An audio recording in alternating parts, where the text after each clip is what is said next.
Welcome to Trial by Wine. We take a closer look at crimes that highlight how fascinating humans can be. Schmitty, Swanny and Clarkey visit crimes and run them through their jury of three, debating both sides of the case to agree an appropriate, if totally fictitious, sentence. Please be advised, Trial by Wine may include explicit or disturbing content and will include drunken rambling. Listener discretion is advised. All right, how are we? Not too bad. How are you? Are you well, Matt? Yeah, not too shabby at all, really. Yeah? Good to be seeing your faces, as always. Oh, how lovely. How lovely. Have anyone said it nice to me like that for ages? Clarkey often says it. Somebody said something nice to me the other day and I was shocked. Did you slap him? I really was shocked. Someone said something like kind or positive and I went, oh, I don't often hear anything like that. Who are you and what are you doing in my life? Exactly. You don't have to be that nice to me. Anyway, never mind. Now I can't remember who said it. OTT. I probably dreamt it. I probably dreamt it. Probably dreamt it. That's I probably nonsense. dreamt it. Funny. Well, I must note to self, we must say more positive things to Swanny. Oh. I probably need to say more positive things to other people too. I know. I mean, not all of them. Some of them, you know. Agreed. Agreed. Yes. So have we news? Oh, I do. Oh. Right. Oh, so I get this text from a friend today, and I'm going to read it out more or less As word it for was word. sent, yeah. So it came on the back of her saying they'd had a pretty traumatic Sunday. I'm like, oh, what happened Sunday? She goes, kangaroo got stuck in the fence. Oh, no. Dog started barking at it. Oh. Woken up to kids screaming hysterically. Went outside to see what was going on and watched as a kangaroo managed to grab the dog. Yeah. She put up a big fight and got loose, then kept wanting to fight it. Oh, God. All the while, LaRue was hanging upside down in the fence. It's terrible. I shouldn't laugh because it's quite bad. Blood everywhere. I had to go and hit the kangaroo with a stick to stun it and managed to just miss its claws and grab the dog. Washed her down, only a few scratches around her neck and a cut of some sort on her lip, but all clean now and stopped bleeding. Jeepers. I think the kangaroo was bleeding more. It managed to get loose and disappeared. PJs soaked in blood, all before 7 a.m. My goodness. I take it this is not a suburban scenario. Yes, no. That would be like newsworthy if it was in the city, of course. Been all over the news. There's a woman I did a show with last year who, similar scenario with her dogs and a kangaroo, only she beat the kangaroo to death with a tennis racket. Yeah, similar. Like, my God. But what a way to start To your save morning. the dogs, obviously. Not just Not to kill a kangaroo for the fun of it. No, but I mean, that's a country, what is it, the Australian story? It is. That is an Australian story. But before 7 o'clock. It's terrible. Come on. She was And right. Traumatic Sunday, yes. You totally go back to bed, but for the fact that your PJs Covered are soaked in blood. Oh, my God. Oh, I don't think a you would lot. go back to bed. Wouldn't you have a... I'd be going to start this adrenaline. shit show of a day again. Fucking hell. This has not worked well. Yes. God. And it got away. That's the funny thing. Luckily, the dog was all right. Well, I don't know. Is it a good thing that it got away, do you think? I mean, It wasn't yeah. feeling threatened. It's hanging upside down out of a fence, you know. Punching It's on with a dog. It's going to punch on. Punch on, They I like are that saying. tough creatures, aren't they? They're boxing kangaroo, aren't they? You just sometimes forget how hard nature is. Like, Oh, they're vicious animals, though. They can kill, I they'll mean- kill your Oh, dog and yeah. they can kill you if they get a Yes, kick in of the right course. place. yeah. I'd be shit scared. I don't know. I'm And I think terrified of kangaroos. You'd really want to run. You'd really want to you'd want to have that adrenaline going to save your dog to be able to get close enough to a even kangaroo. near it Yeah, because yeah. I'm Fuck, so I'm scared taking of it, yeah. kangaroos. Yeah. It's not funny. Yeah. I've never really had a great deal to do with them, to be fair. So I wouldn't say that I have a overwhelming fear because they're not often in my my world. But yeah, I wouldn't want them to be either. I think they're pretty. Oh, they just you can see how muscular they are. Like they're just ripped. They are. I've showed you the memes, haven't I, of the kangaroos that are so ripped and that it says a kangaroo is just a deer that went to prison. Yes. Oh, God. When they're like this. Where they're all muscly at the Yeah, front, you know, all the big Yeah. chesticles. Yeah. Well, that is news. Life in the country, Yeah. Yeah. Yeah, you don't see that every day. Thank God. thankfully. Yes. Yes. What about you, Lot? Any news? Not really. Not on top of that. I mean, it's hard to top No, that, isn't that it? is Yeah. hard to, yeah, it's been very quiet around here. I suppose we should introduce ourselves. I'm Schmitty. I'm Swanny. And I'm Clarky. And together we are Trial by Wine. Wine. And what are we drinking? Oh, wine. Oh, I hope so. I'm on my first Coke Zero, Coke of the Zero. day. Did you put your wine in a Coke Zero can again? Oh, you know what? I could totally live like that, couldn't I? No one would be any the wiser. Or vodka. No. Yeah. Vodka, easily. true. Yeah. No one would know. No. Boys, what are you drinking? We're on the Red Claw Pinot Noir Nice. from Mornington Peninsula. It's very nice. Yes, it's that weird time of year where it's sunny, but it's not warm enough to be getting stuck into the white wine and rosé. So Wait till Thursday. No, agreed. But yes. oh, I know we'll be tipping. You got a it hot in one then. coming, have you? We've got a hottie coming. Yep. Oh, good. Yay. Can't Yeah. wait. I'm rocking a bit of a Swanny special today. I've got a soda stream that I have Yes. left in this room for probably 5 days with, Oh, delicious! what is that, about a quarter of a flat fat. That definitely is a Sun-kissed Swanee special. Gosh, upper class. Followed by another Swanny special, which is another bottle of soda stream, but with just tap water in it. If you could see And- what's in the bottom of my fridge, that's because my children will not fill up the soda. Oh, really? soda- That's at the punishable moment, by they're like, death. there's like 3, and I just refuse to. I'm like, I'm not drinking out of them, so I just refuse to. They've got to do Yeah, it yeah. themselves. And who's got a story for us? I do. I have a story. Ooh, Tell me more. Tell me more. how many people died? A few. So I've got to tell you sort of how I found this story, which is also going to relate to the sources that I've used. So on the weekend, some of my children were taken away to Rottnest Island by another family, which meant that I only had one child at home who is nearly an adult and will be in a couple of weeks. So my husband took me away for the night just to Crown, and we had a bit of Nobu for lunch and then just a Lovely. a bit of room service and a relaxing Romantic. night. Yes. night? Yes. Well, it was until I found this on the TV and was asked to turn it off, and I went, I cannot turn it off. And Don't tell me. the screen was so large in our room that when they showed the gentleman, I use that word knowingly, and there'll be a photo. I don't want you to Google. I want you to wait. Okay. Because there's one photo when you see the photo, you will know the photo. And it had to be shown, I don't know, 20, 30 times during the series or documentary, whatever I watched. And my husband was so annoyed with me. And I kept going, I need to finish watching it because I don't know if I'm able to watch it when I get home. I'm not going to have time before I do my story. I need to. And of course I found it really interesting. So that is how Did I he found leave this you? story. Oh, yeah. Well, it was So just romantic. another, smashing romantic night that we have, and people laugh about the fact they go out to a hotel or they go out for a nice meal and everyone's tired and, watch it's telly. not really romantic at all. It was just, it's a just change to of be scene, quiet. at And, it was least. it was relaxing. No one was running around doing jobs or worried about kids, but I was doing a little bit of trial by wine research.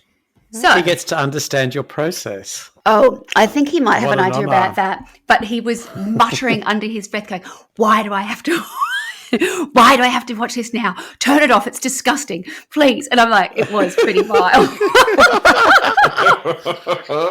And it's just when you see this one particular image, when you look at your, and the audience can do the same, of course, our listeners, you'll know exactly which photo it is. Anyway, so the sources were the documentary, or the series, the episode. I think it's just an episode, actually. I think it is actually of a series. Is called When a Killer Calls. And I missed the very beginning of it, so I didn't understand. But I actually think it's a British series. So I think it was just an episode. It was on Channel 5, and When a Killer Calls is the series. Is it about when a killer calls at your home or calls on the phone? When they call on, well, I don't know, but the one that I saw was they call the police, and we'll start with that. Yeah, when the killer calls. Okay. So perhaps in the other ones they do call home. Perhaps I think it might actually, the whole premise could possibly be, given this was the beginning of this one, that they had they'd actually called the police. The killer had called the police. Right. The killer Okay. called the The police. killer Called called the police. Yeah. Okay. Wow. I thought I misheard that. right. I misunderstood See, I that was a second ago. yeah, me too. I No. was completely off on a different tangent. I'm glad I asked that question. No, and that's I'm why I back think now. perhaps there is, and I don't know this because I haven't had a chance, and I did try and have a look at it, but of course I couldn't watch it in this country or whatever else. But that would be quite an interesting premise. So I think that's certainly what this episode was. I don't know if they all are a little bit different, but I think it's actually when a killer has made contact with the police or a law enforcement agency. Okay, so when a killer calls, and then I've also used BBC.com, The Guardian, Daily Mail, and Wikipedia. And Classics. the classics. There's I haven't Quite highbrow. I haven't really gone beyond that. Without further ado, let's go and meet a young man, or not so young man actually, a man called Stephen Port. And Stephen was born in 1975. So he's now 50. Mm-hmm. So he was born in Southend-on-Sea in Essex, and his family moved shortly thereafter to Dagenham in East London. Oh, Dagenham cleavage. What is that? That's an ass crack. It's your Ass bum. crack. I've never heard that before. How have I missed that? That's something I would normally know. It's a great Like one. a plumber's crack. Yeah, I know. That's Yeah. really. Did you know that one as well, Schmitty? The I've heard Dagenham it, crack? yeah. Oh, I'm a Probably little from bit- the same I'm person. Dagenham. I'm a little bit embarrassed. Yes, probably. Yes. Anyway, so he grew up there. Stephen grew up there with his parents. And surprise, surprise, at school he was described as being a loner who was often bullied.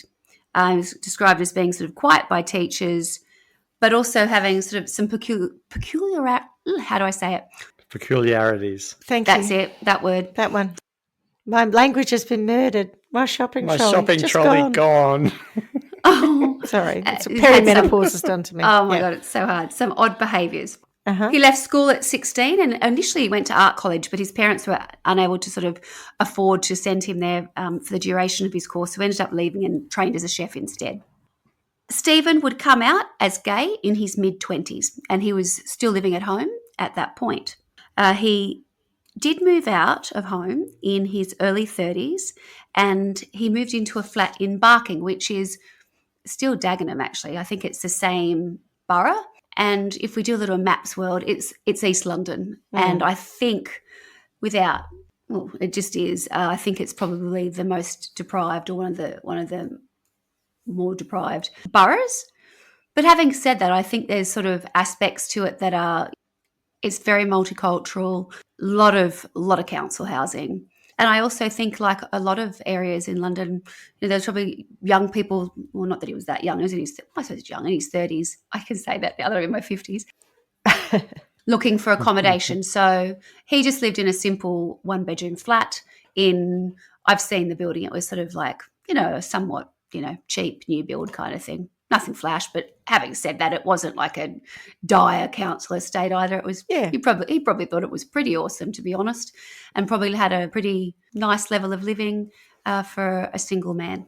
So whilst he was living there, he worked as a chef at a bus depot, which confuses me, but I think that there was a place to feed the bus drivers is what I would hazard a guess. Might have if he was had a chef cafe there. or something on Yeah, Or a something like diner. that. A diner Yeah. type thing. Yeah, that kind of thing. Yeah. He was described as having an athletic appearance.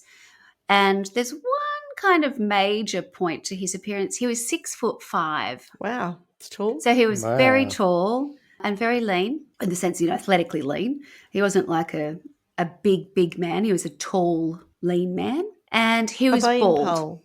Oh. However, he disguised that by wearing a blonde toupee in public. And he'd had it done professionally because I think as he got older, he was trying to hold on to his youth. Aren't we all? Well, maybe for different reasons, Schmitty. Okay. Maybe your reason for holding on to your youth and my reason for holding on to youth is not that we're necessarily trying to attract very young men. Mm. Yeah. Well, I don't know. I mean, I'd like to attract relatively young men. I'd like to attract any men, frankly, other than my husband. It's a bit like that, just to isn't make it? myself feel good, by the way, not for any reason that I'm going to do anything about it, but yeah. Yeah. Stephen was living in Barking. And as I said, he was the depot chef at the local bus. What do you do? Terminal. I'm the depot chef. Yeah. Embarking.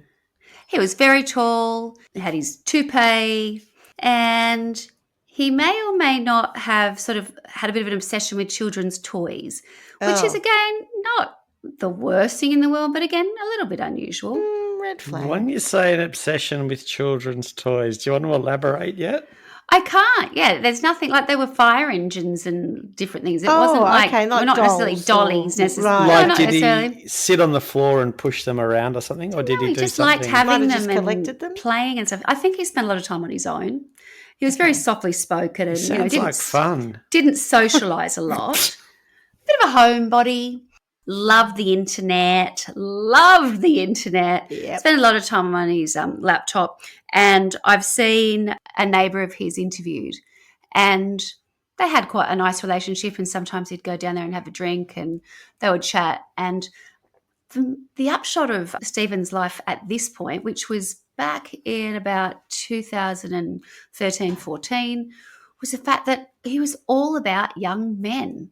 And when I say young men, like, as the neighbour said, sometimes he had concerns that the men that he was pursuing online or even would have in his apartment and he would introduce him to, he said, there were times where I questioned whether or not they truly were of legal age. So they were really young children. people. No, not children. Young teen boys. Young men. Young- like where I think the name They that they look use younger than they were. is that what a twink is? But I don't want to say it if it's a twink if it's not. I don't actually know if that someone What is a who is twink? What?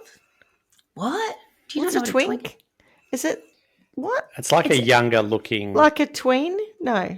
I think my No, Twink, gay, I always think of right. male, young. what's his name, Troy It's Sivan. a gay or Like he's bisexual like young a very man with a Yeah, slim that build kind and of thing. youthful very appearance. very slim, Yeah. very Never heard youthful. of it. Yeah, There you very go. slim. Yeah. I hear it a lot. Like I hear it often. I don't know why, but just must be the circles I'm. Right? I'm in. yeah. Yeah, but if he had a type, trust me, that was it. And I think this idea of wearing the toupee and trying to hold on to something was, as he was entering his 40s, he was starting to, get to or back end of his 30s, going to his 40s. He was really trying to hold on to something so that he was still seen as somewhat, I guess, attractive to a considerably younger man. Look at Schmitty reading away all about Reading about what twinks are. eh? Yes. Oh! Like, where the hell does that come from? Okay. What does it actually mean? Does it stand for something? It says a gay or effeminate man, a younger male regarded as an object of gay male desire, commonly associated with the Twinkie, a trademark for a kind of small oblong, the They cake used to take them thing. to space. Yeah. Yes, because I remember And getting that's one the when I was bit in high was school. probably It getting was the disgusting. face. Isn't Yeah. it a cake? Yeah, I'm not a Yes, fan a on them. Twinkie Yeah, that bar, isn't cake it? thing. Yeah. When I read that, I just thought, okay, I had no idea about that. Yes. Yeah, with a cream filling. Oh, matron. Beautiful matron. Anyway, sorry. I Wow. digress. You're a small oblong cake with Yeah, a cream so- filling. Exactly. Centre. Gross. Stephen Port definitely has Like to twink. a thing. Oh, yes, he likes to.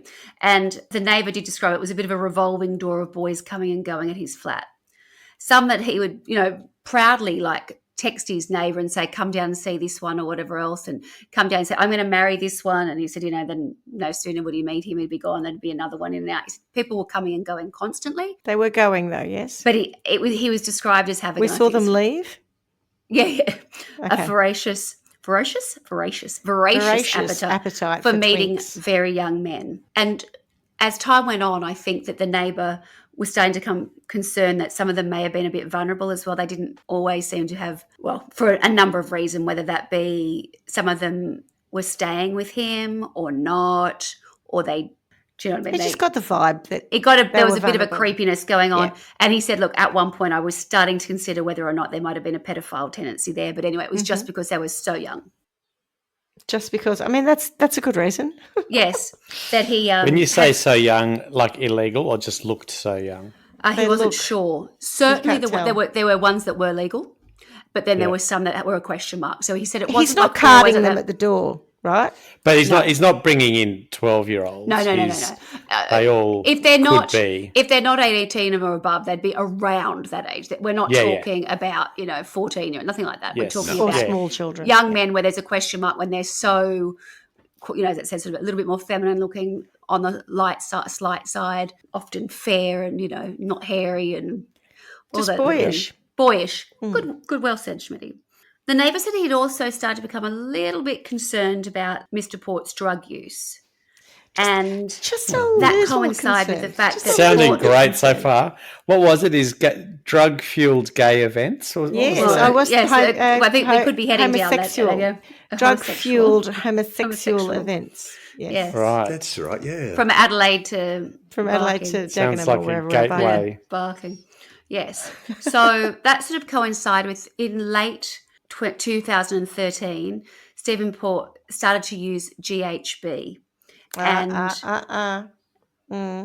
at one point, the neighbour paid a visit, and I think it was unannounced. And he said when he got there, he said that he saw like these vials that were in like a pack on his kitchen table, and he said it was not one, it was several. He said I've walked in, he said, and he was kind of disorientated. He said it was all a bit of a weird vibe. He said he was on his own.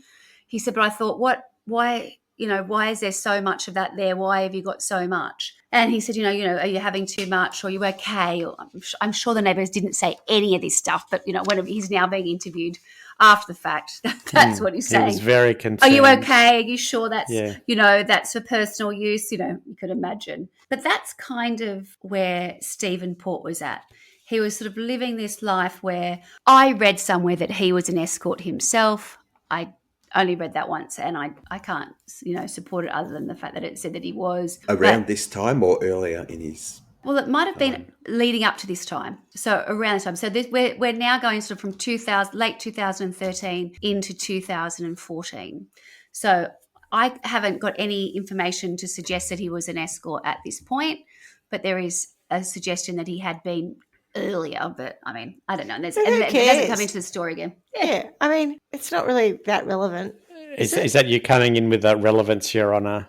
Yeah. It's just one of those things that, the media just stacks up against someone. I mean, he might be a pedophilic murderer later in this story, but right now, the fact that he's an escort, it's got nothing to do with it. Yeah. Not yet. For now, he's just a hornbag. Not yet. He's just a hornbag who likes a bit of GHB. Yeah. Who wears a toupee and he's so into twins, it's not funny. A very tall hornbag. I mean, they're everywhere. Dime a dozen, Dale. 6'5" is rather tall. Well, that's true, yes. So what I thought I'd just let you know, because I kind of need a little bit of education here, is what is GHB? And it stands for gamma hydroxybutyrate. Mm-hmm. And I know that we've probably all heard of it and how it's used, but in medical terms, it's usually used for the treatment of narcolepsy, actually, which is obviously, as you know, a sleep disorder. That's interesting. It depresses the central nervous system, causing drowsiness and euphoria. Isn't that ironic? Sounds fun.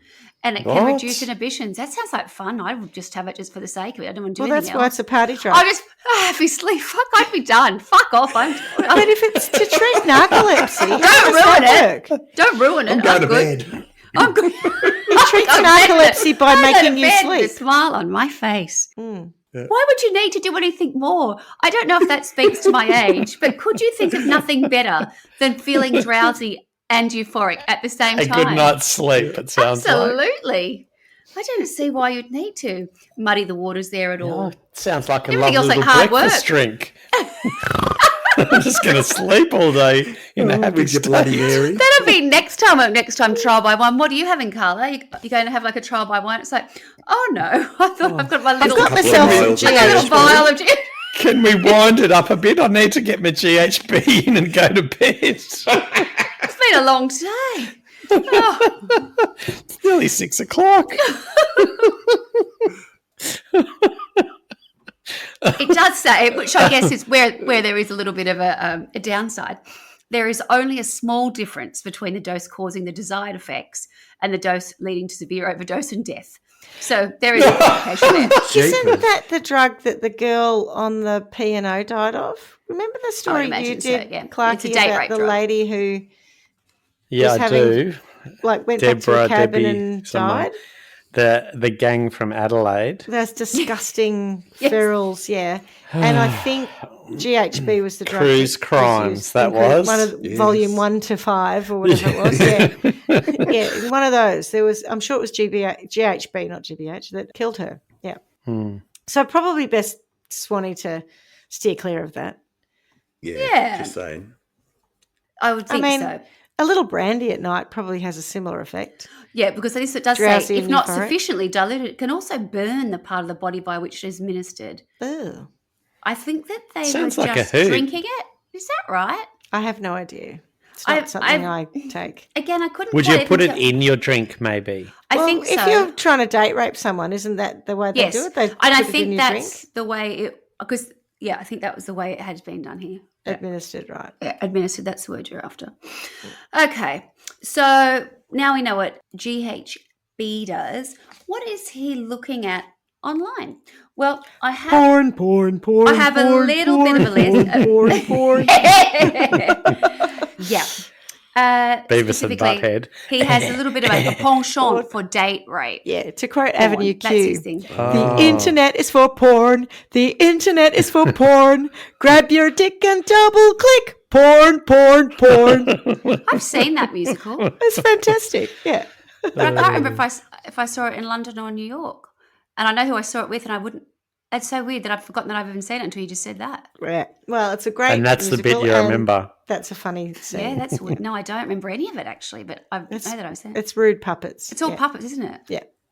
God, I'm going to go look yeah. that up, find out where I watched it. So Back to the story. So he was what looking was at Stephen porn. Port looking at? So we know that he was massively interested in date rape porn, but he also liked to spend a bit of time on internet hookup sites and apps. I'm going to give you a list of the apps that he was using because it's a list. They included A list. some of them I haven't I'm heard going of. to give you a list because it's a Sleepy, list. Sleepy Boy. Oh, right. That sounds like my cup of tea, to be honest. Too much GHB. Yeah. I think it's a different kind of sleepy is it? boy, Okay. Swanny. I better be careful what I say here. Mm. Grinder, Hornet. Never heard of that one. Cornet or hornet? Hornet. Horn bag. Maybe like an ice cream, a cornet. Yeah, no. Cornetto. No, it's Hornetto. It's the Hornetto. The hornetto, right. Fit Lads. I think this one's called Fat Badoo. lads. Badoo. BADOO. Yes, I think I've heard of that one. Mm. Gator. Mm. I thought that was something people had. I didn't think it was actually. Yeah, is that a thing? Yeah, Gator. Flirt. Daddy Hunt. Odd. Planet many are Romeo. there? There's It's a a lot. list. I'm telling you. It's a There's list. a list. Yeah, he was prolific. Planet Romeo. Manhunt. Oh, God. Slave Boys. Oh. And couch surfing. Felt like we took a bit of a detour there. Ah. Oh, no. That's how you get young vulnerable That's how people. you I think get they them to give come you and stay at your house. Accommodation. Yep. Oh. So 'Cause I they're feel like I've homeless. kind What a of set, fabulous unhoused. list. I've kind I think of you've set the scene. certainly set the scene. Yeah. Yeah. For what? Well, this And is where everything was nice. Everything that was was the end of that. consensual. Everyone was of the right age, and everyone had a lovely time. The end. And they all DFHE'd their way through life. What does that mean? Drug-fueled Drug-fueled homosexual Oh yes, events. that's right. Right. Okay. Now this is the hard part in the story as to how I leap into what happens next. Because where this story is particularly interesting is the way it is handled when a crime is committed. So in some ways, I'm not focusing particularly on the people who are the victims. And I don't do that with any ill intent or disrespect. The way I've sort of chosen to focus is on the way the Met handled this crimes. Okay, so I'm going to shock you here, and I'm going to jump straight in and tell you that Stephen Port murdered 4 men. Jeez. I am 4. shocked because the way this was going, I thought it'd be higher than that. Right. Oh, Bam. well, there you go. Right. Well, he's been caught for 4. Good. But where Well, good that he got caught, not that he killed 4 people. I was going to explain that a little. Been is doing this for practically too long, I think. unbelievable is the way that these crimes played out and the way they were handled by the Met and the thought that I think 3 of them probably could have been avoided. And then the hardship that the families went through when their sons were murdered and it was not viewed as a murder. So I'm going to go through the 4 murders and then we're going to spend quite a lot of time on the defective detective work, really, because it is mind-blowing. I don't think I've covered a crime, let alone a crime spree really like this, where I don't know who was looking at it. I cannot imagine that, Joe Blow down the street wouldn't have had a better shot at trying to solve some of this. It beggars belief. Anyway, so I'm going to sort of dive straight into the bad shit.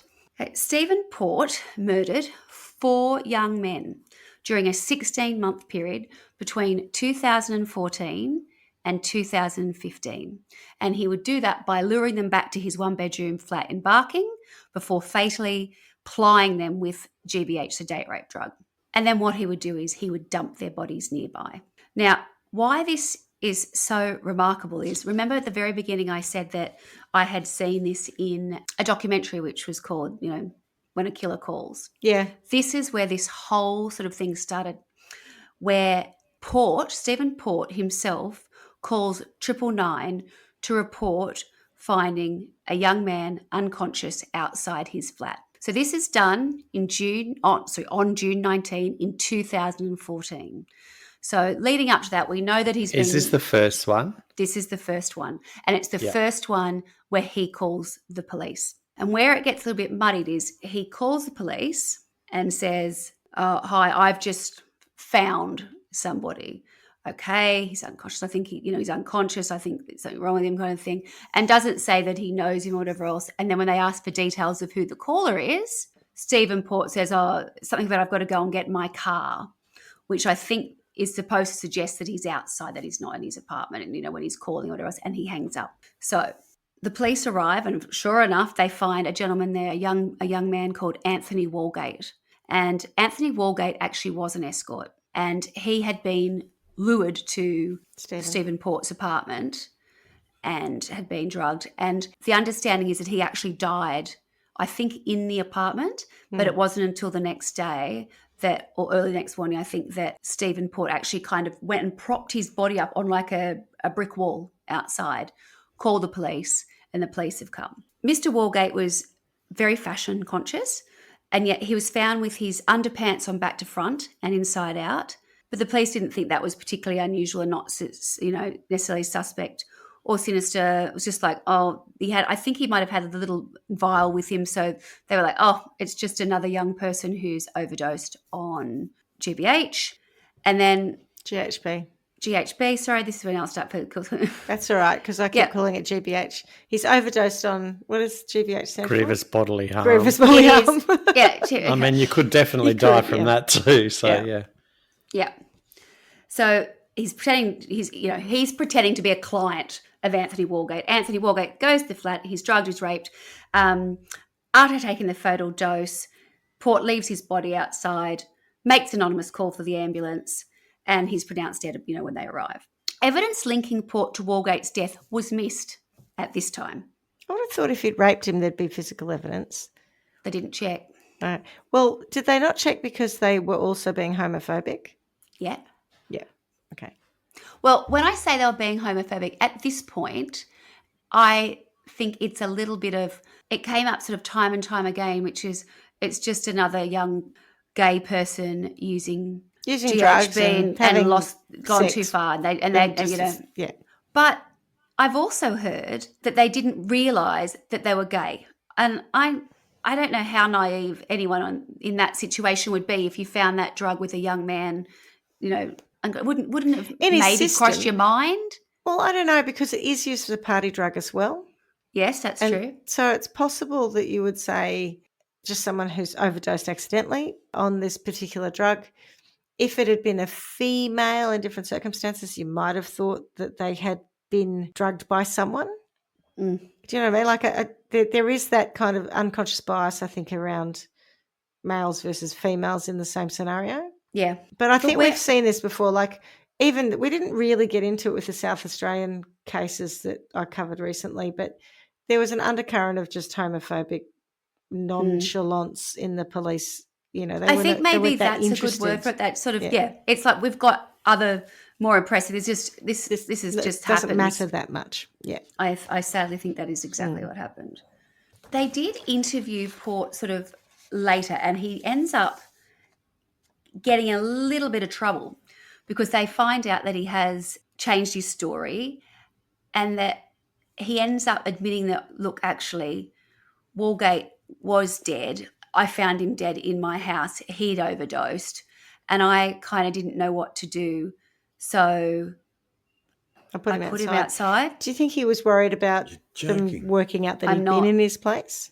I don't know. But the police didn't investigate. Oh, well, don't worry about it. Never mind. We understand. That would have been quite frightening. They charged him. He got charged with the course of perverting the course of justice for lying about where he had discovered the body, and he was given bail. From the very outset, I just can't believe that. How much time had gone between when Anthony Walgate, yep, Anthony was found and this bit of evidence came out that led to his conviction? I think it was like days to weeks. Like it was not like 6 months later. No, I don't think it was that long. After the death of 3 others. No. I mean, you'd still kind of go, and if there was an investigation into the murder, it would be fairly fresh in everyone's mind to go, we should go and ask him. Well, they're not seeing it as a murder. I think that's the problem, right? He does go to jail in March. So in March, this is what's really confusing because it's in the same period of time. In March 2015 is when he is convicted of perverting the course of justice, and he's sentenced to 8 months in prison, but he only does 2. So he's actually not at home for just 2 months. And the neighbour says he didn't know where he was, and he tried to be in touch with him, whatever else. And when he came back, he just went, I was a silly boy. I did something I shouldn't have done. And it was like it sort of didn't happen. And then all the other things actually still happen around this. It's sort of like, I find it hard to believe that it was even in this. Do you know what I mean? So he was totally on someone's radar for something, but not this. It sounds like they're not viewing the first death as murder at all. Or like Correct. It's not suspicious circumstances. Totally. Yeah. He died because he had an overdose. He was with that guy. Guy freaked out. Put his hands out. So he's been charged for lying to police.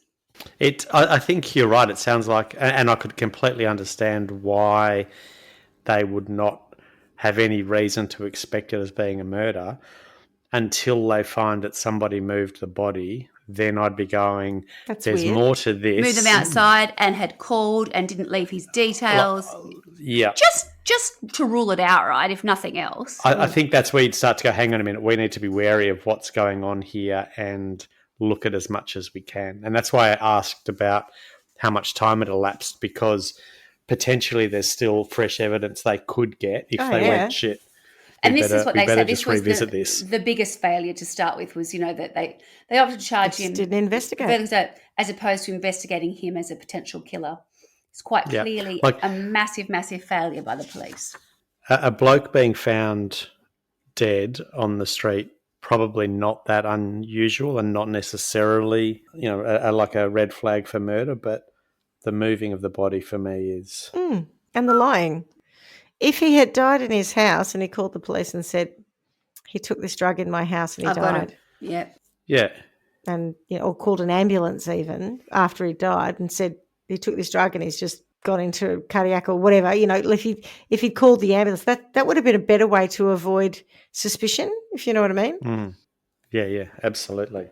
I mean, it sounds like it could have possibly been an accidental death. Well, that's what I wonder. Is that one murder? Swanny's sort of saying he's definitely, deliberately murdered these guys. But at this point in the story, without him saying I deliberately killed him, it could have been an accident. You know what I mean? And it could be the one that leads to him going, I actually quite liked that. I enjoyed that, yeah.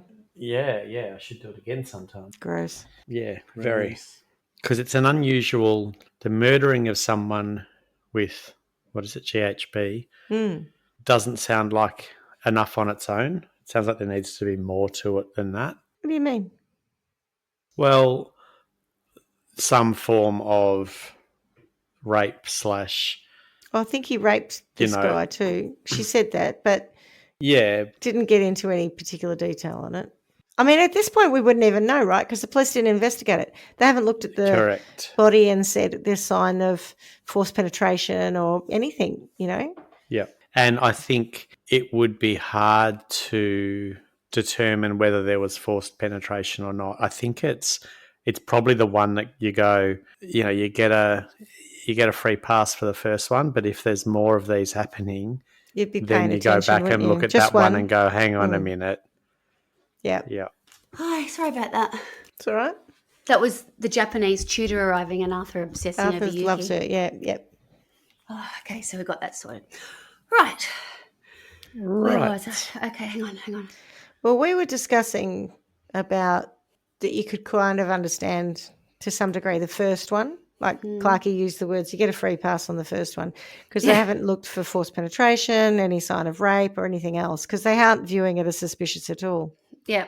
But to add to that, so when police knew that Port had lied to them, from the outset that he'd lied to them, that is, they did not follow up on information that he had volunteered during his initial interviews about his previous involvement with police on a suspicion of sexual assault.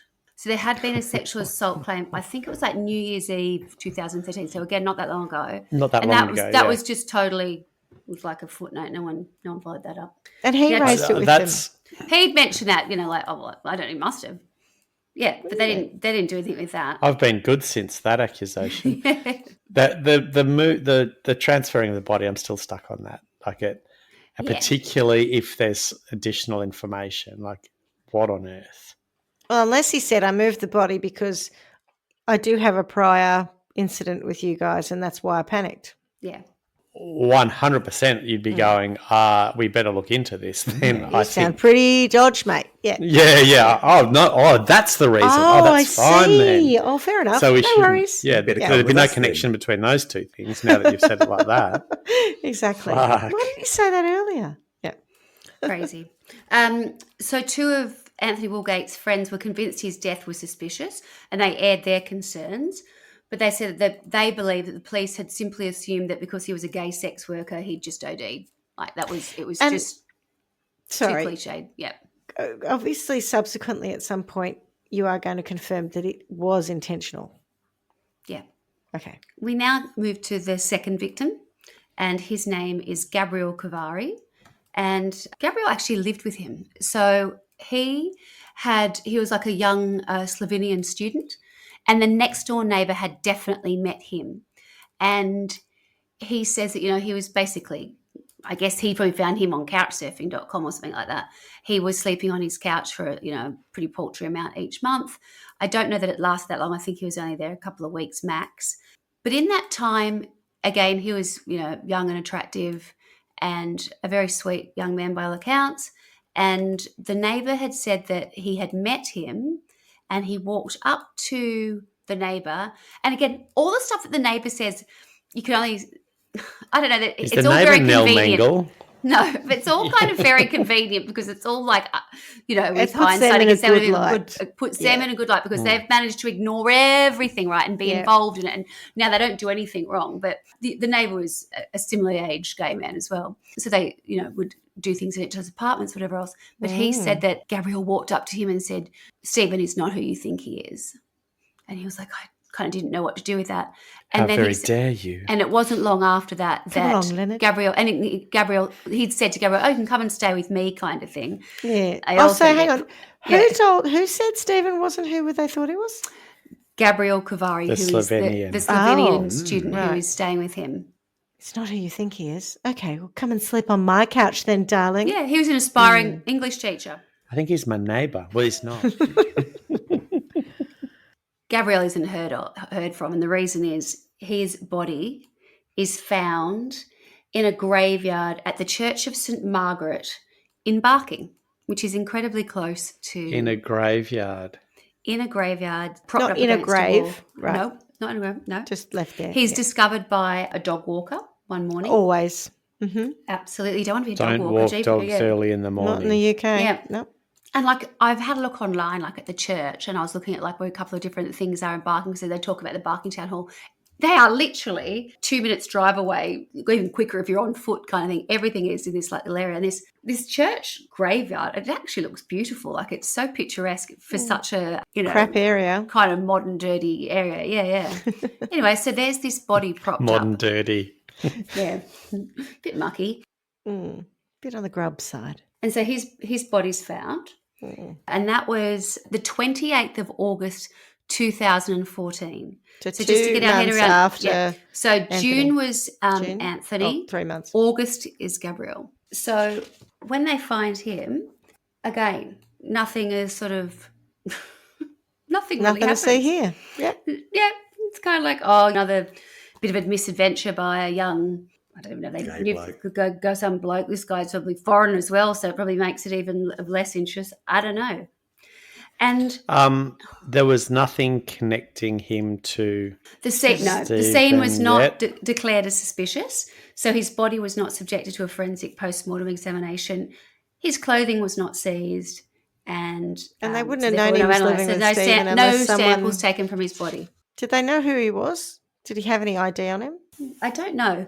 I don't know the answer. They do work out who he is, but I don't know the answer to that. And so how many months have passed? Sorry, I missed that. That was June to August in 2014. So maybe there's just a bad batch of GHB on the street that's killing young people. Yeah.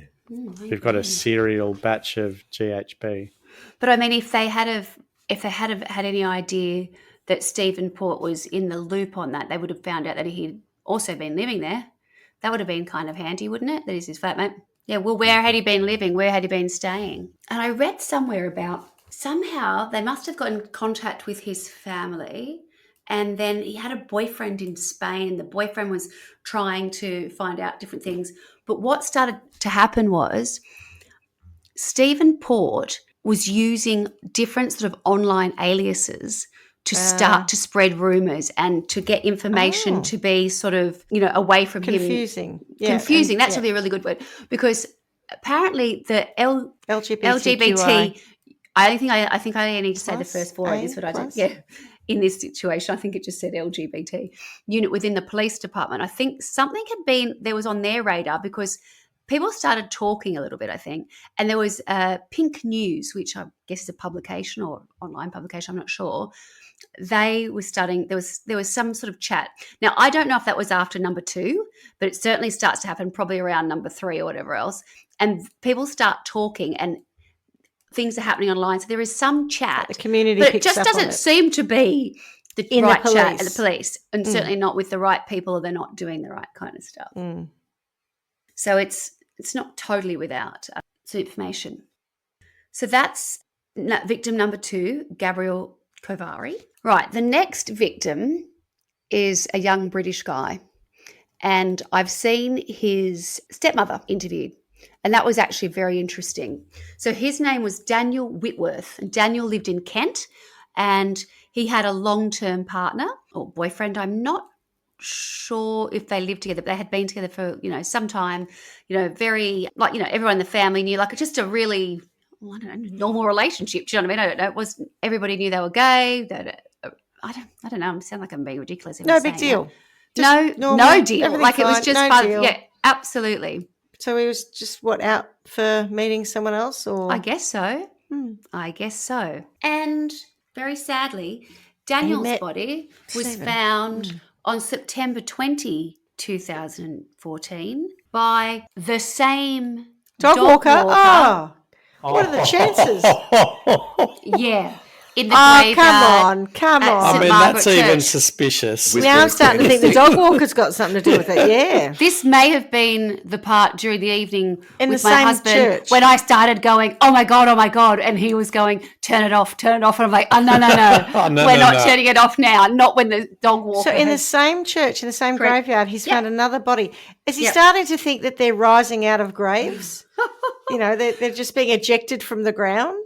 How many bodies do you have to find before you start changing the route you're Not walking go to your that dog church on? anymore, that's right. Like, I think 2. No, mate, come two. fly down. We'll go left here. You 2 is the number, right? As you say, the first one is what are the chances, hey? How terrible. The second one's like, oh, no, that's a pattern. I'm not coming back here. Yeah, Can you believe it? That's shocking. Can you believe it? I think if I found a dead body on a dog walk, I would change my route straight away. Oh my God, it'd be so scary out in the bush. I think it'd be It like would horrendous. just Oh my give you God. that same flashback. Yeah, true. Maybe that's why they kept going that way though, because they're like, And he's what he said. walking It's very through- picturesque. I don't want it He's to be walking spoiled. through a graveyard. with his maybe- dog. Maybe Fido's going to sniff out that dead body every single time. the first one. I mean, we don't. I'm assuming that they weren't in a state of decomposition or cadaver anything. dog, Like I no. feel like they just No, died. that was all pretty quick. quite They had just quickly. died. Yeah. And so it's probably less traumatic for the dog walker than finding a body that's been out in the bush for weeks. Just another, I mean, if he's tough lovely as young man Eastender. falling asleep in a, what was it? Delirious. Yeah. In a I cemetery. caught a tram from Central Station to Foxtel in Sydney one day, and the tram went past a dead drug user, person who'd OD'd in the park. You know, the park just in front of Central Station? Yeah. There were police around and that, but yeah, that was weird. And the tram stopped right next to the scene. I was like, oh that's awkward. The driver probably wanted to have a look. Probably. I was like, put my hand up and I'm not looking. It was gross, but not traumatic. Yeah. So back to Daniel Whitworth. Now, Daniel was, by all accounts, I think Daniel was also a chef. You know, nice, young, nice guy.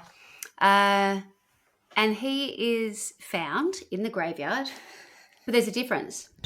This time, it's like she who's gets whispering? further away. I'm going, talk into the mic. Oh, sorry. And you're getting further and further away. Oh, sorry. Because my chair bangs. Sorry.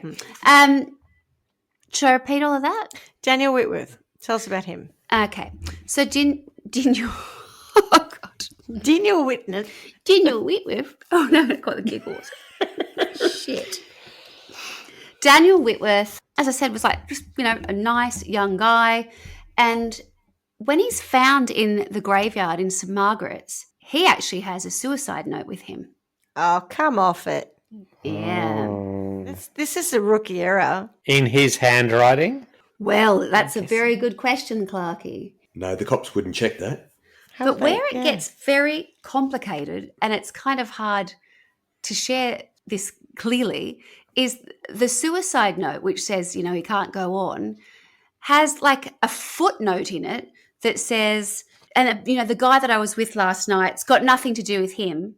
Oh, for God's sake. Oh my God. I was thinking that, and then you've just said it. I'm going, no. That is Dear so dumb. teacher, Paul can't come to school today. He's very sick. From Paul's mum. Paul. From Paul. That's it, from Paul. But he tries to implicate him, that this is a person who has just committed suicide, is trying to say that he feels such incredible guilt over the death of Kavari. So he's trying to say, I killed him. Yeah, I may have had something to do with had Kavari, something to but do nothing with to do with the guy that I was with last night. Could you imagine having found that? The common denominator between all of us, Stephen Port, nothing to do with it. Nothing to do with it. Just coinky dink. Where, this is You'd be totally idiot. sus on the dog walker at this stage, though, wouldn't you, if you're the police? Oh, yeah, I wouldn't worry not about these the guy. police. They've already I'd said that be the guy had going- nothing to do with it. It's all the dog walker. Yeah. This is what's so the detectives failed to carry out they any arrested forensic the dog tests. walker. Correct. Didn't do anything. He was also in a bed sheet. Who do you think's the bed sheets? Where did that had come from? Didn't do anything with that.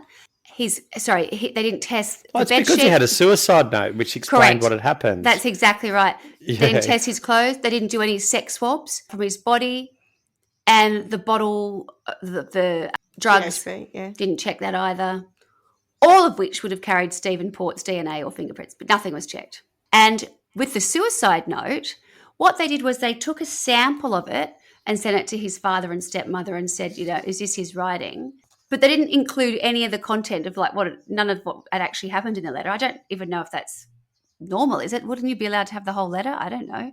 There was nothing personal in it at all. Like there was I can't handle, Dear please Mum say and my Dad. dad, none of, nothing personal, nothing about his partner, just nothing at all. At this stage, did they have Stephen Port's DNA on file? Do you know? I don't know that. Would they though? Okay, if he'd that's right. I don't know. I don't know the answer to that. Possibly. If he had a conviction, I think anyone who gets a conviction now, he was incarcerated, and I'm not 100% sure, but I think anyone now who is incarcerated for anything, charged and incarcerated, they take a DNA sample. I'll look it up if you like. Absolutely. So, as I said, only a small section of the suicide note was sent to the Whitworths. And what they said was at the time, we can't confirm one way or the other.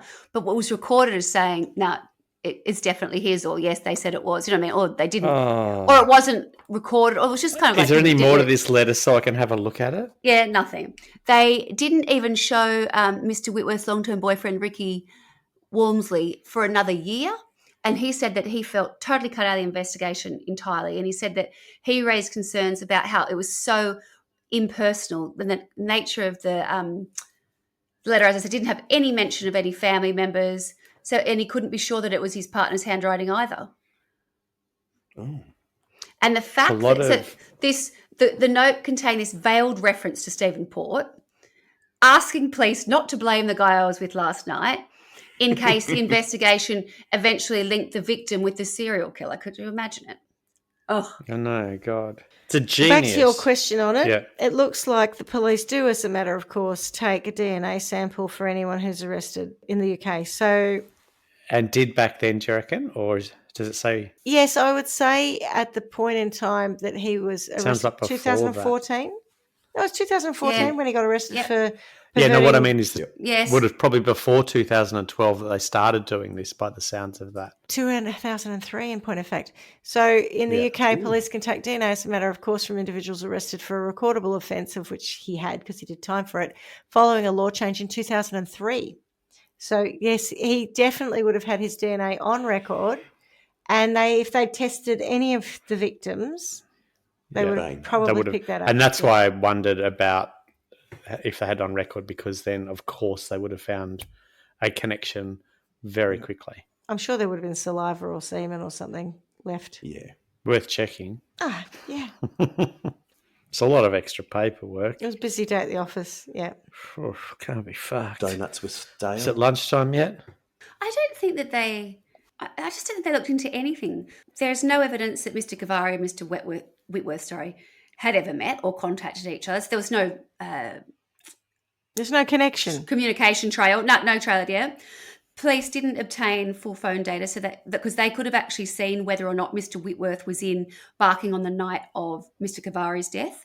And that way they could have, discounted the fact that there was a suicide note and that the claim didn't marry up. So they didn't even look into the idea that he had something to do with the other guy's death, which they also didn't treat as suspicious. I don't think. I think so. But this note, implicates this guy as possibly having something to do with someone else's death, and they still didn't go back and go, well, actually, maybe that's now suspicious. I don't think so. It's just madness. To me, two bodies in the same spot with the same drug found by the same dog walker,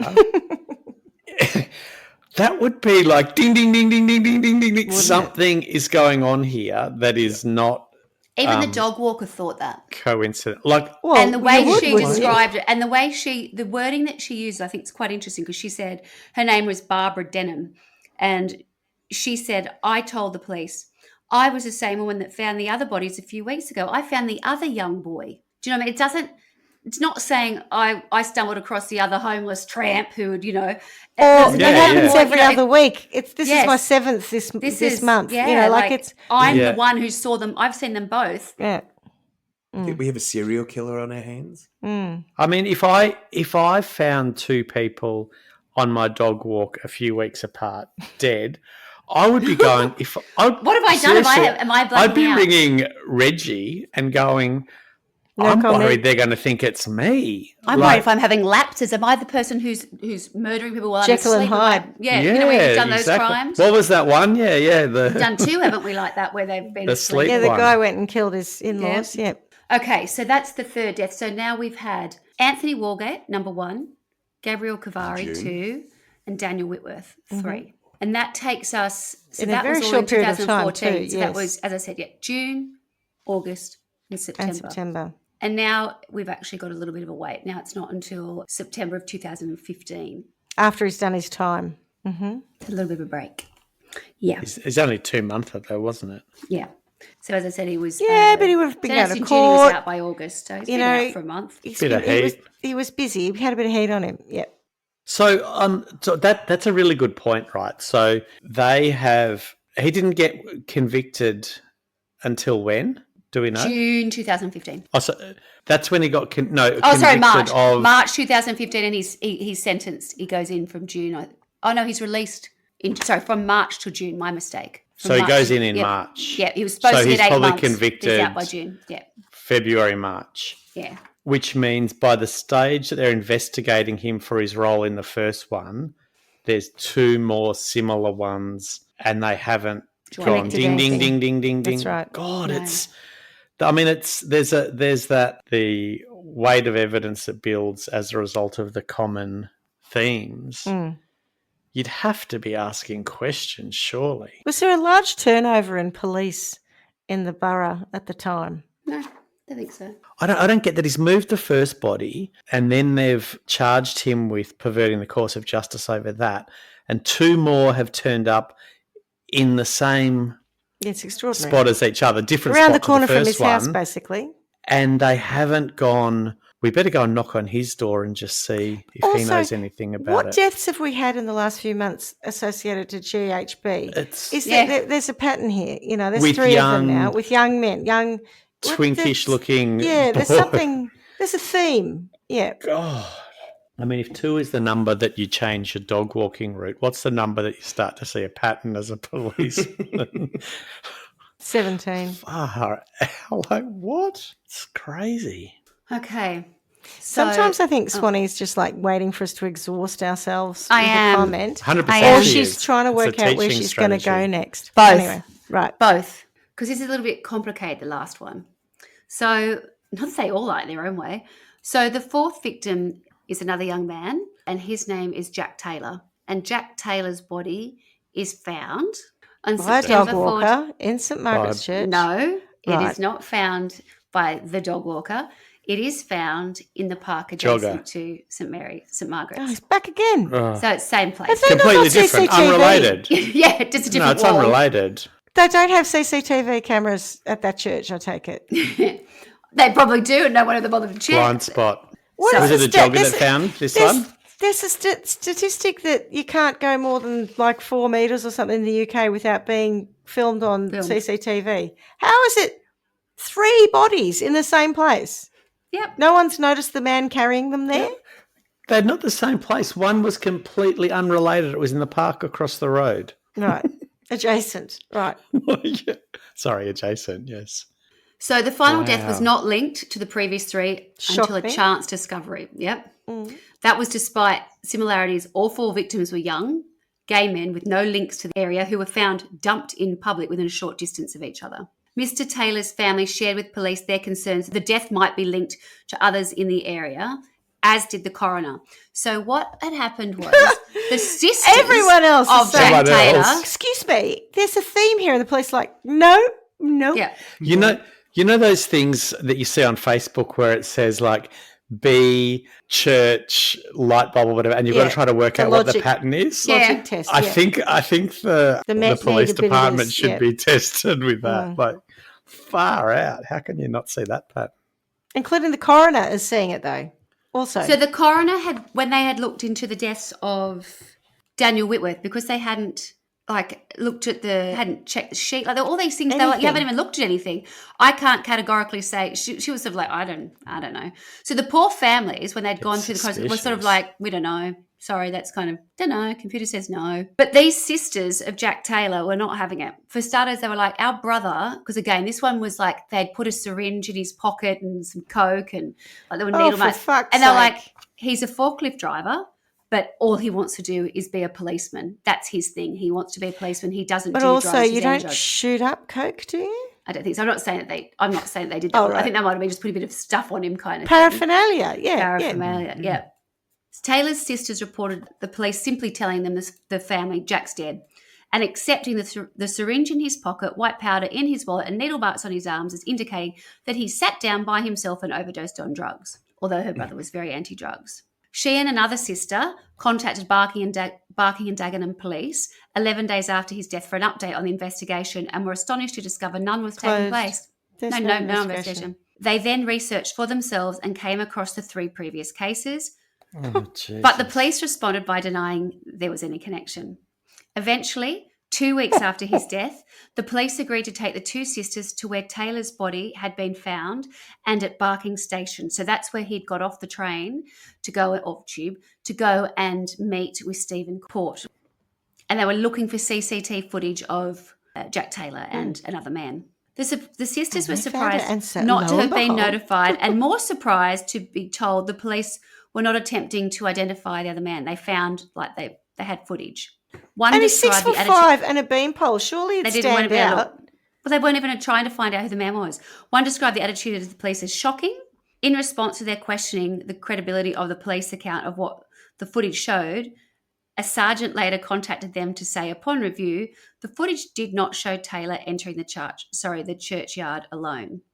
They then requested that images of the other man be made public in order to identify him. So this Jack Taylor walking with a 6'5" man. The police were reluctant, Slender man, saying that they did not normally release CCTV images, but eventually gave in. And 2 days later, Port was identified from images and arrested. So those sisters pushed for what is, I would think, normally kind of the bare minimum in that kind of thing. Yeah. Gotcha. Had to push and push for that to eventually happen in 2 days. How many 6'5" blokes with the toupee are running around Dagenham? They met him. What do you mean you don't know who he is? Oh, you mean that's Lurch? It's Slender Man from number 5. This happened to him too. What a coincidence. He had a guy die out the front of his house in the same circumstances. It's like the dog walker. She kept finding people like this too. It's not like he was never on their radar. They'd arrested him. He'd gone to jail. They had records of him. They'd taken photos of him. People had interviewed him for that crime, I'm guessing.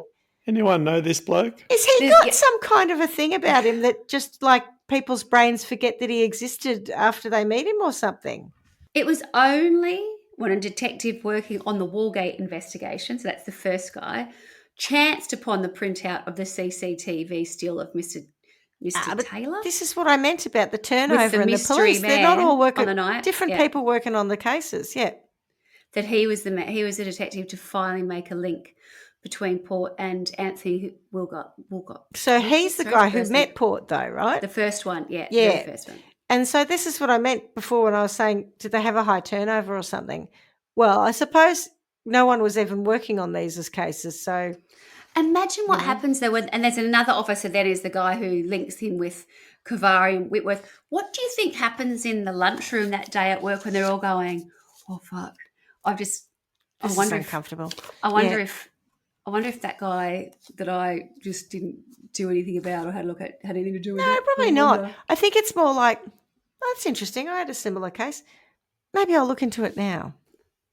Oh, there would have been somebody who wasn't involved in them going, are you that fucking dumb? Daryl, whatever his name is. It's just, how many murders are they investigating? I don't know, right? So how many aren't they investigating? Well, where I'm coming from is obviously, you, as a police person, I don't know how many serial killers you ever get in your career. Probably none. Most police would not have a serial killing case come up as they're investigating. So you know what I mean? You're not looking for it because you're not doing a true crime podcast where everyone's a serial killer every week virtually. You're just doing your job and it's just one case after another. And if 9 times out of 10, it is an overdose. I'm not justifying. I'm just saying it's a statistical thing in some ways. I could cop that with the first one. That's what I was saying about the free pass. You get a very similar one nearby as a second one. I think when the bed sheet showed up, the bed sheet was like, no, come on. Yeah, and the suicide note. The third one at that point, you're saying, come on. There's a bed my sheet. My killer had nothing to do with this, written into the suicide note. Exactly, what? Right? At that point, I want to know how you commit suicide and then wrap yourself up in a bed sheet as well. I know there's so many weird things, right? Also the thing that with the final victim, Jack Taylor. I wonder if I've got that wrong. Can I just check? So the CCTV footage had him go into the churchyard and he died there? No, I think that was separate footage. I think the footage that I've seen, they're walking down the high street. Park. They're on the high street where I've seen them. My point is that after they've met. He didn't die in the park though, did he? No, did he go back to his house and they did? I think he killed him, had sex with him, raped him, whatever. I think so, yeah. The footage that I've seen, they're walking down the street, outside. Yeah, they're walking outside Barking Station. Okay, right. So do you want me to, what I plan to do now is go through some of the questions about the police investigation. And then finally, I'm just going to go Lack through... of questions? Yes. Like a report and some suggestions. Okay. Have you done a performance review for them? It is a little bit. Right. So some of this I've kind of mentioned on the way through, but it's probably worthwhile reminding ourselves. So we've got 4 bodies of 4 young men found in the vicinity of Port's flat in a period of just over a year. Walgate, the first, outside his front door, and the other 3 in or just nearby the graveyard. The Met Police, however, failed to link the deaths. The first 3 victims... Swanny, sorry, was there anything and any commonalities though between them? Because how are they supposed to get a pattern from that? Me. The first 3 were not thought to have died in suspicious circumstances, despite the Pink News, which I'd mentioned before, and the Force's LGBT Independent Advisory Group correctly believing that there may be a serial killer at large. Like everyone can see it. Yeah.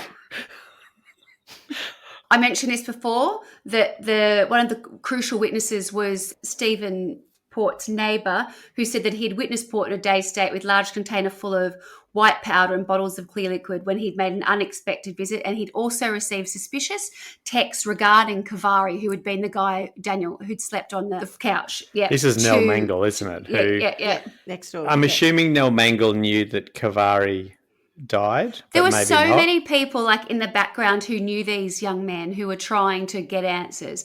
Kavari's previous landlord, John Pape, searched on the internet for other unexplained deaths in the Barking area and was astonished at the similarities in the case of Anthony Walgett, especially the locations in which the bodies were found. However, the police didn't link the 2 cases.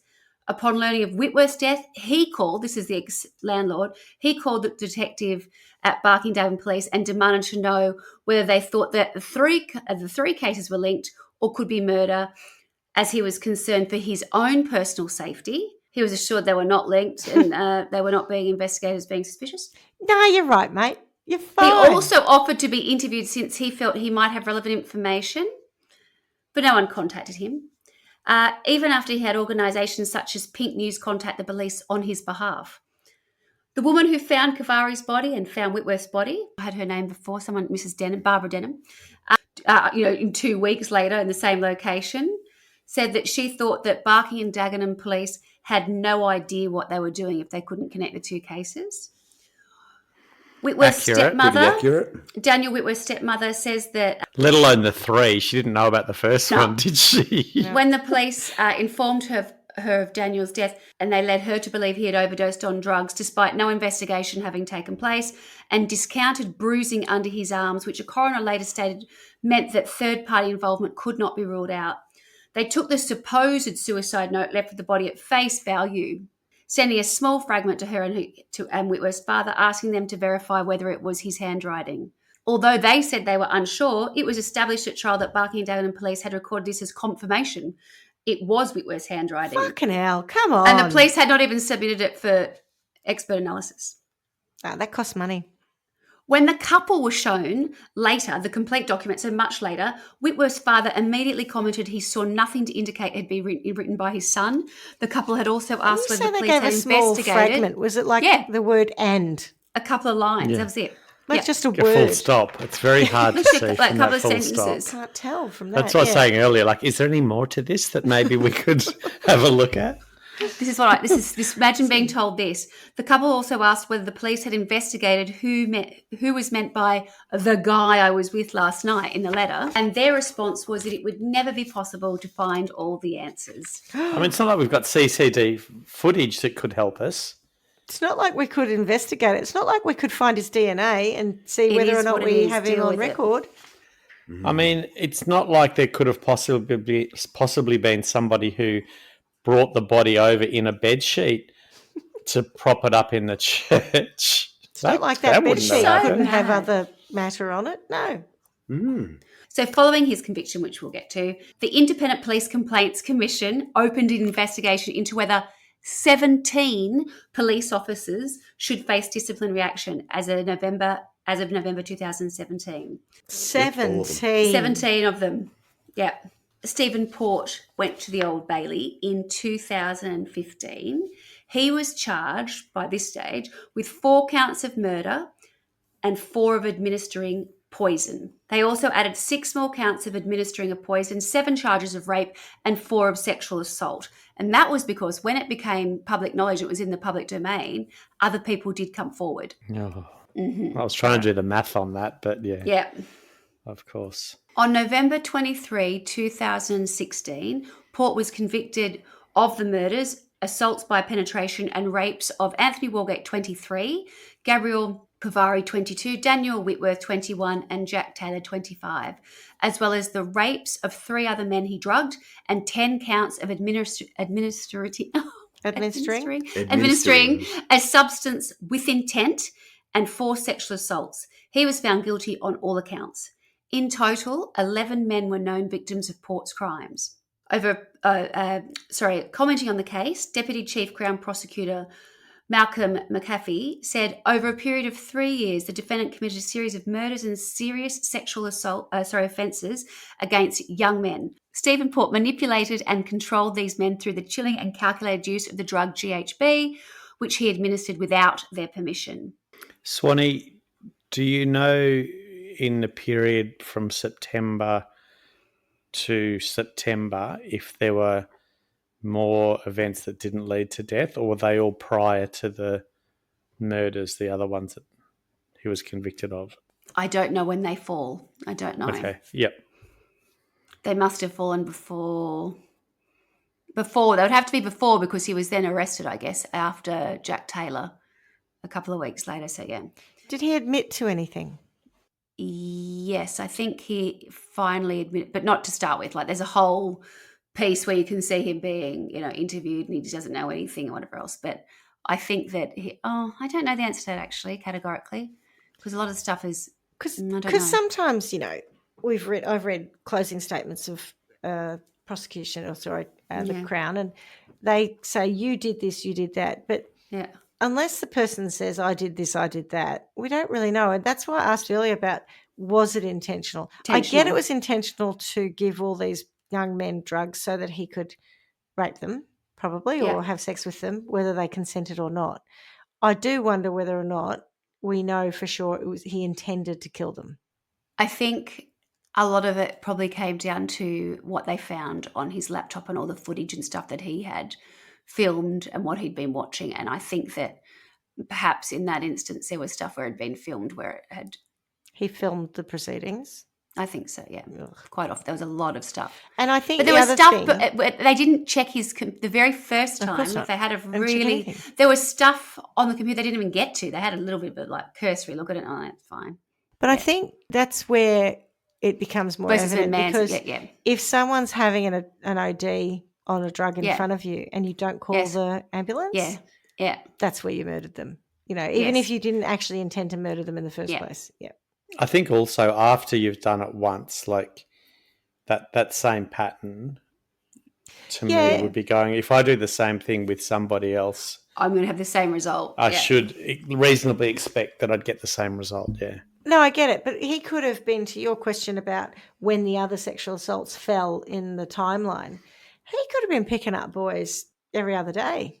He probably was. Yeah, and drugging them and raping them. And so in this period, it's like, that's all I'm saying is the 4 could have been accidental, but he's done nothing to administer help or anything like that when they've died. Apparently, his internet history was so... like the amount of porn and this date rape porn was so prolific that he was watching. He was basically watching it every hour he was awake. And they can track it at one point, and they know at one point the only time he wasn't doing it was when he would leave the flat, go to the train station, pick up the person, bring them home. Was he working? Well, apparently he was, but when he wasn't at work, he was doing porn, so he must have been. Okay. Yeah, all porn, all the time. That's why you shouldn't allow working from home. No, So what I was wondering about with the timeline were there other ones prior to the first murder? The first one, I think I could see how that may have been accidental, and the fact that he moved the body and put it out the front of his own apartment kind of to me, I go, oh, maybe that he was as shocked as everyone as to how that had happened, how it had resulted in the death. The other ones, so quickly afterwards, you go, if you're doing that same thing and he's moving them to a spot that is further away, trying to distance himself more from it, it just sounds like it's more conscious or deliberate than accidental to me. And I'm reading into that for sure, but it just... I'm not convinced, but I think that his just disregard is, appalling. Like even if he didn't mean to kill them, he's just dumping them in a churchyard. It sounds like the murder was irrelevant in his eyes. Yeah, yeah. As long as I got my rocks off. Yeah. Foul, yeah. So this is just a sort of a footnote about an investigation that The Guardian did into the Met and, just some findings. So the families of Port's victims have accused the Met of homophobia. In fact, interesting. In fact, the police, they claim now they did not initially realise each victim was gay. Accurate. It says doesn't excuse their failings, but by the time they recognised the men were gay, the investigations were already doomed to fail. Oh, it's too late. We couldn't. Yeah. Almost immediately and with little interrogation or curiosity, frontline officers had decided each case was simply a death of self-administered. See, here's the problem. The gays aren't obvious enough nowadays. It makes it so freaking hard to do our job. That's exactly right. But whether they're gay or not, the fact that two men died under similar circumstances within 2 months of each other should have been investigated, full stop. And there's one line here that I find really interesting. It's saying that, the mistakes of not recording it from the outset were critical and they're hard to forgive. It affected everything that followed. It meant that specialist homicide detectives did not become involved. No. So what you had were little local officers who got a million plot. other ones. Correct. And they didn't consider that it could be a serial killer. I mean, don't they watch any of the, UK But this police is what I was dramas? saying before. I mean, if you don't have that's fiction, and if you don't have regular serial killers on your patch, it's not something you're looking for. And he's not butchering people. I think when you get a pattern, well, I think the type of the cause of death as well.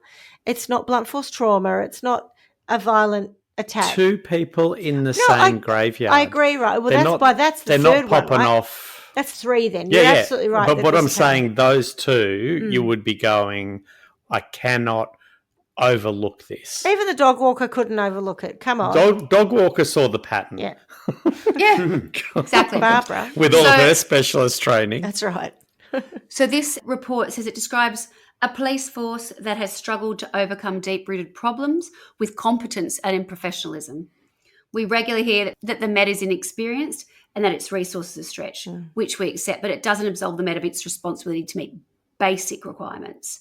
So they have uncovered 5 issues they believe offer the most convincing explanation for why the Met's handling of the Port case was fundamentally flawed. Number 1, not enough training is provided to inexperienced police officers who respond to deaths, and not enough is done to instill an investigative mindset in officers. They need to listen to some more podcasts. Second, these are all really useful. I just think this is right on the money. Second, there is poor supervision and oversight of these same officers. It makes sense in so many, like in any work situation, right? Let alone when it's, it's so about like life and death. And no one's watching. Yes, Yep. no one's watching. Yep. That's right. It's just, do the best you can. There you go. That's what we've got to work with. A senior supervisor should attend all reports of sudden death, but that we found that it was common for supervisors to be acting or temporarily promoted sergeants rather than senior in rank. There you have it. Yep. Thirdly, they found unacceptable record keeping, confusing case management systems, and poor handling of property and exhibits. Combined, these problems can lead to confusion, duplication, and wasted time. Fourth, the Met has an overwhelming amount of confusing policy and guidance. And fifth, we found inadequate intelligence and crime analysis processes, which make it difficult for the police to link deaths at a local level. I could have just left it at... Folks are dumb where I come from. they could have just left it. They didn't. Inadequate intelligence. Barbara could see it. And I'm not for a second trying to indicate that Barbara might not be clever. No. But even Barbara, she's not trained in it. She sees 2 and just says a pattern here. Yeah. There's two I mean, surely on my there dog were walk, on my patch within, what was it, 2 weeks or something? 2 weeks. Surely someone is writing reports on these that is going to someone who should be going, oh, that's 3 in like 2 months or 4 months or whatever it was. What was it? June, August, September. So 4 months we've had 3 more or less identical deaths. That becomes suspicious, even if the individual ones weren't suspicious. To finish off, it says the Met has made some improvements, because this goes back to 2015, Yeah. right? These include better working arrangements between local officers and specialist homicide investigative teams, and better training and guidance, including training for officers regarding chemsex. So they know what they're dealing with.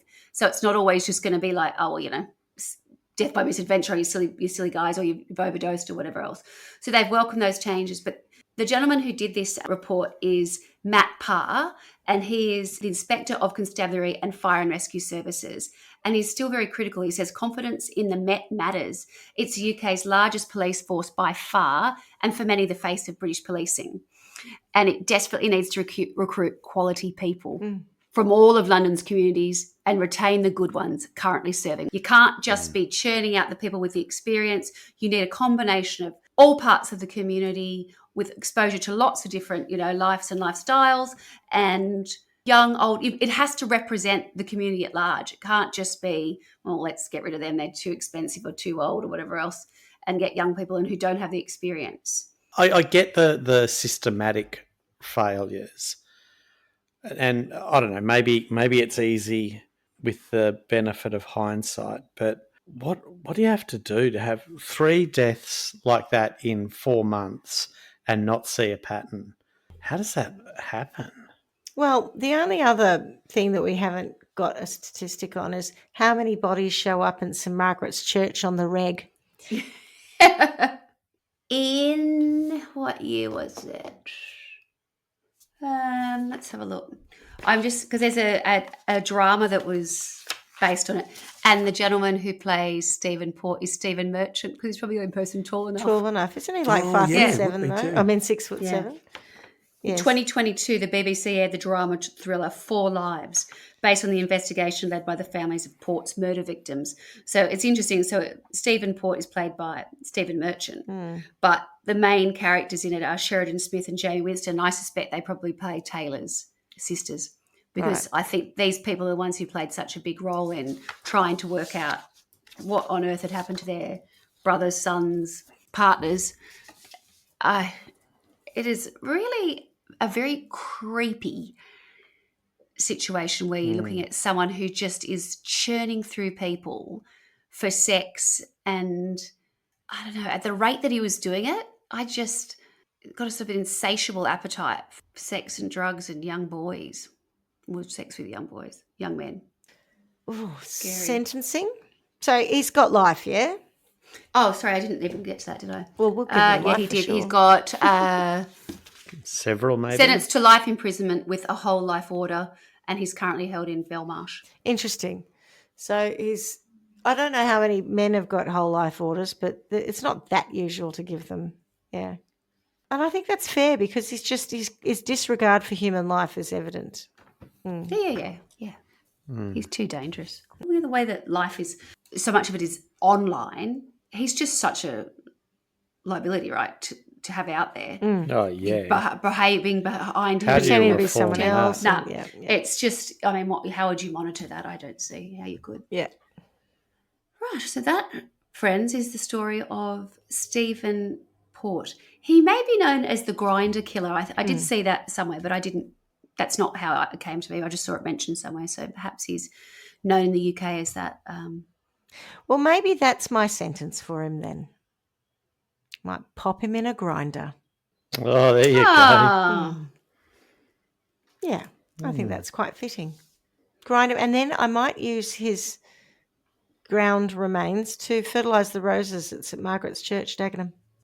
Oh, I like Bit it. of blood and bone. Look, it looks. I don't know if it was when I looked. I thought it was quite a lovely little. I can imagine it would be. Yeah. I'll just help its flowers with a bit of blood and bone. I'll have to tell Barbara not to walk the dog that week, though, because the dog will be right in there. Yeah, be chomping on the killer. They love it. What about you guys? Jeepers. I think I'm trying to find the person in the police force who is responsible. Well, they were all not responsible. Clearly That's part of very the problem. Or irresponsible. not Yeah. accountable, perhaps, yeah. Someone said to me the other day, the problem with the world is people don't care. And it kind of feels like That's what happened here. the police didn't care. And yeah, we've seen that plenty of times in the past with female sex workers. So the fact that one of them may or may not have been a sex worker maybe makes it easy for them to ignore it. Oh, it's been a common theme, hasn't it, really? It is. Yeah. It I think so. desensitizes people, or it gives them a rationale to say that person is less deserving of my attention than someone who I am saying from a societal perspective is more pure or whatever. Yeah. Not asking for it. But and I don't want to talk down the heroics of the sisters who actually managed to good on them. find a way to get to the bottom of it. But that's ask for a people bit of CCTV? Well, and have to fight the whole thing. And, I know, that's right? people who care. All it takes is a bit of care and a bit of passion and look at what you can do. And there's obviously a whole department of people who didn't feel that way. I know.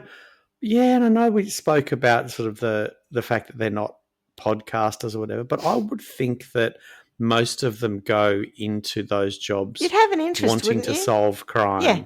And you'd be almost predisposed to having some kind of inquisitive mind or trying to look for a pattern, I think. Maybe not. Maybe I just don't understand what gets people into policing. But someone must have been sitting there going, I've got all of those files on my desk. How did I miss that? It's Friday night, chaps. I'm going to put it in the old circular filing cupboard. Ha ha ha ha. And and that person, like, how do you sentence that? Because the disrespect shown to the parents over the suicide note or the long-term partner, I don't know. There's something that has to. I feel like it wasn't one person. I feel like it was 17 people apparently. And I feel like that's part of the problem, that it's all sort of chopped up. I feel like, I don't know for sure, but like certain people dealt with certain parts of certain things. So the person looking at the suicide note and having the conversation with the parents could have been different to someone else doing something else. But the fact that, and that's the point about the performance appraisal, that there's not adequate supervision and sort of, I guess, project management, if you like, across the whole thing to say, when we watch these crime dramas and there's the boss, the gov sitting at the top going, hey, Clarky, you get on the phone and ring up all the people in this area and you go, and you, Swanny, you go through all the CCTV from the last 3 weeks and you over there, you do these things. And then how are you going with that and pulling it back? It feels like there was no coordination. And it starts with the fact that they weren't investigating. There was no investigation. There's nothing to coordinate.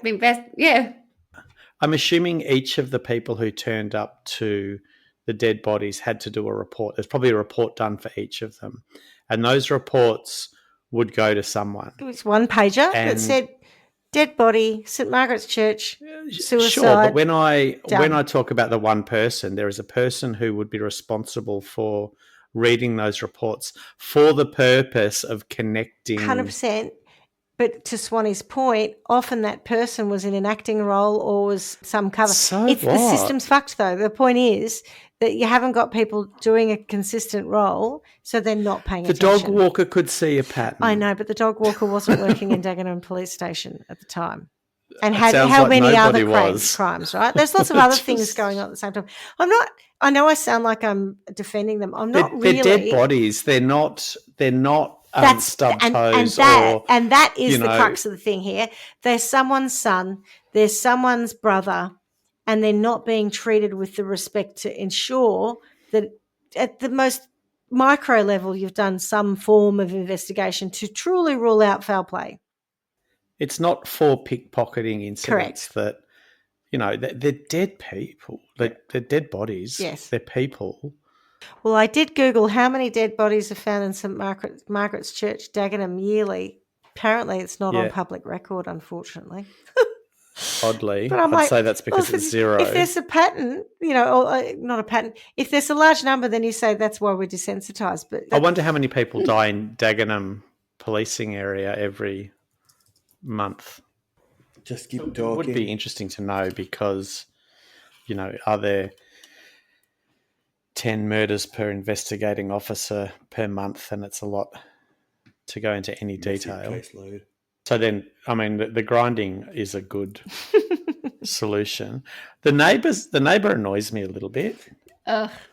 There's just something too tidy about the neighbour in the sense that certainly the way he's you've had told chance it. to. Well, I've seen him interviewed, and it was like, well, this is, I don't know, just feels very. Hopefully it's been useful, the information he gave them, but it's also this sort of like, with hindsight, you're allowed to sort of sanitise it and say whatever you like. Okay, well, Swanny, well told.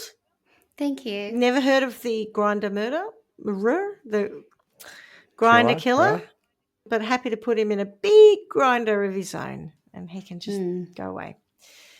Oof. Thank you. And I guess on that note, as we say every week, miss you already. Ciao. Thanks for listening to Trial by Wine. You can contact us at trialbywine@gmail.com.